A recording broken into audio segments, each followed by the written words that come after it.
Bilcon had planned to blast the basalt rock that lined this shore, then load 40,000 tons of rock onto a 625-foot-long ship that would leave for the United States every week. Stephanie Foden for the New York Times. Digby Neck, Nova Scotia. This far-flung peninsula in the North Atlantic seems an unlikely place for an international trade dispute. But an American company's scuttled plans to build a quarry here have turned these quiet fishing grounds into a case study of the kind of thorny disputes that threaten to derail the North American Free Trade Agreement. Digby Neck, a remote strip of volcanic rock with a population of about 2,000, was chosen by a Delaware company, Bilcon, to be the site of a large stone quarry in 2002. Lured here by the government of Nova Scotia, Bilcon planned to blast the basalt rock that lines the shore, then load 40,000 tons of it onto a ship that would leave the Bay of Fundy each week and head to New Jersey, where it would be mixed into concrete for roads, bridges and other projects. The quarry was expected to operate for 50 years and create about 30 local jobs in Digby Neck. Instead, the project was killed by the Canadian government after a years-long review concluded that it would damage the environment. But Bilcon, which had invested significant sums trying to get the project underway, seized on an obscure NAFTA provision allowing foreign companies to sue governments for unfair treatment. Bilcon sued Canada, and won. The company is seeking as much as $443 million, plus costs. While the Canadian government can fight to lower that sum, NAFTA provides no appeal mechanism to reverse the underlying legal decision. Residents protested against the proposed quarry in the early 2000s. Stephanie Foden for the New York Times. The ability of foreign companies to sue governments is one of the most contentious issues in the clash among the United States, Mexico and Canada over how to rework NAFTA. The Trump administration views that section of NAFTA as impinging on national sovereignty, saying it undermines government decision-making. The United States is pushing for dramatic changes in that provision that would roll back the ability of companies to bring cases under NAFTA. Those changes are fiercely opposed by businesses, Mexico and, despite its loss to Bilcon, Canada. It is the latest in a series of demands by the United States that have pushed the trade talks to the brink of collapse. President Trump campaigned on reworking the pact, which he has described as a bad deal for American workers.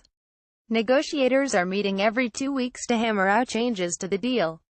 But as recently as last week, Mr. Trump continued threatening to walk away from the pact, an outcome that could disrupt corporate supply chains that span the continent and put at risk millions of jobs that are supported by commerce among the three nations. The provision that Bilcon used, known as investor-state dispute settlement, gives a tribunal of private sector lawyers the power to rule on whether countries treat foreign investors fairly. It's a tool that critics, including labor unions and environmental groups, say puts billions of taxpayer dollars at risk by taking power away from democratically elected governments and putting it in the hands of lawyers and multinational corporations. Canada and Mexico have said they are open to improving the provision, but not dropping it entirely. Businesses regard it as essential to protecting their investments abroad. In Digby Neck, residents like Kemp Stanton, whose family has harvested lobsters from these waters for generations, objected to the quarry over concerns that it would harm the ecosystem and the local economy, which depends on fishing and tourism from whale watching. It was way too big of a project for Digby Neck, said Mr. Stanton, a retired lobsterman. He said he had already seen marine life diminish over his lifetime and decided to oppose the quarry, even donating lobster to chowder suppers to raise funds for the efforts. For what we were going to lose, it didn't seem reasonable, Mr. Stanton said. The Canadian government commissioned an independent panel to review the project in 2003 and, after 4 years of deliberation, it recommended rejecting the quarry, citing its potential for significant adverse environmental effects. The Canadian federal and provincial governments agreed, and the project was officially killed in 2007. Mr. Stanton and others in Digby Neck thought that was the end of the dispute. But Bilcon filed a complaint against the Canadian government, claiming unfair treatment under the investor-state dispute settlement provision. In early 2018, a NAFTA panel of lawyers will begin deciding how much Canada must pay. Kemp Stanton, whose family has harvested lobsters from these waters for generations, was among many local residents who objected to the quarry. Stephanie Foden for the New York Times. Mr. Stanton, leaning on a seawall with the Bay of Fundy behind him, said he found it disturbing that a NAFTA tribunal could hand down a ruling regarding his community. NAFTA allows decisions to be made by people we've never seen in places we've never heard of that directly affect us, he said. We have no say in it. The ruling favored an American company, but the Trump administration is in agreement with Mr. Stanton. In the current NAFTA talks, the administration has proposed dramatically curtailing the dispute settlement provision by allowing countries to opt out of having cases brought against them. This would essentially nullify a provision that businesses see as important to defending their rights. We regard that as a non-starter, said John Murphy, Senior Vice President for International Policy at the United States Chamber of Commerce. A spokeswoman for Robert Lighthizer, the United States trade representative leading the NAFTA renegotiations, declined to comment, citing the confidentiality of ongoing trade talks. But at a Senate hearing in June, Mr. Lighthizer made it clear that he was not a fan of the provision. Linda and David Graham said they looked favorably on the roughly 30 jobs the project would have created in an area that is a losing population. Stephanie Foden for the New York Times. I'm always troubled by the fact that non-elected non-Americans can make the final decision that the United States law is invalid, Mr. Lighthizer said. Investors have filed 59 cases under NAFTA, 16 against the United States, 25 against Canada and 18 against Mexico. While American companies, including Cargill and Archer Daniels Midland, have won cases against Canada and Mexico, the United States has yet to lose one. The closest the United States came to a loss was over the Keystone XL pipeline, after the administration of Barack Obama halted work on the project under pressure from environmentalists. The Canadian company building the pipeline, TransCanada, filed a $15 billion NAFTA case against the United States, seeking to recover costs and damages from the suspended project. But it withdrew the case this year, after President Trump allowed the pipeline to proceed. The investor-state dispute provision can trace its history back to the ashes of colonialism, as rich countries looked for a way to protect investments in former colonies with weak or biased courts. Companies feared that they would invest heavily in a project, only to have the local government wrest control away from them. So countries turned to outside panels to resolve such disputes. The Canadian government now owes as much as $443 million, plus costs, to Bilcon.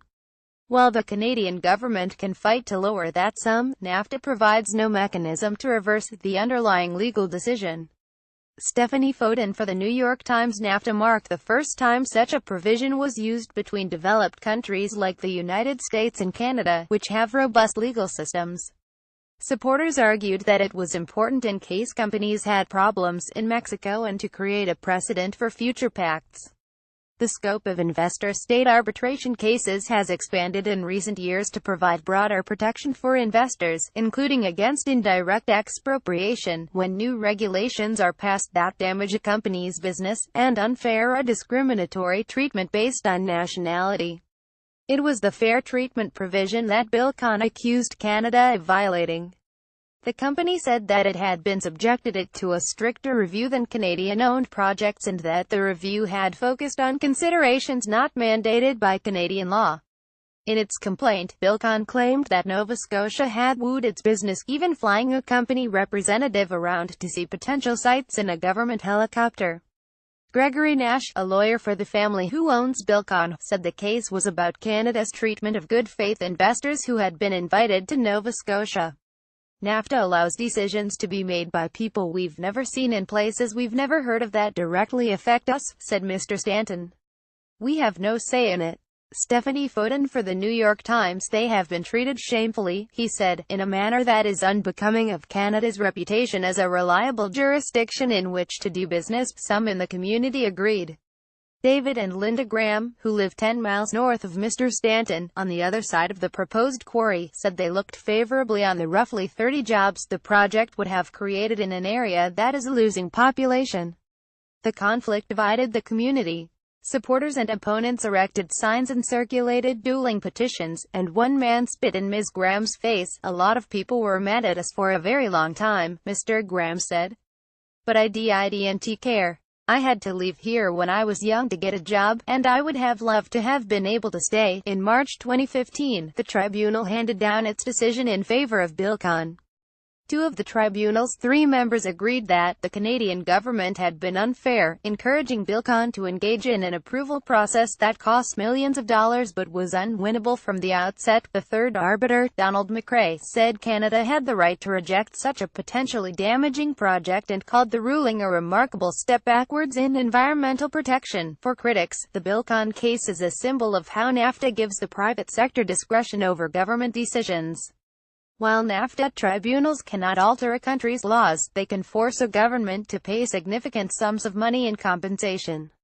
The tribunals are made up of three lawyers, one chosen by the country being sued, another by the company, and those two together choose a third.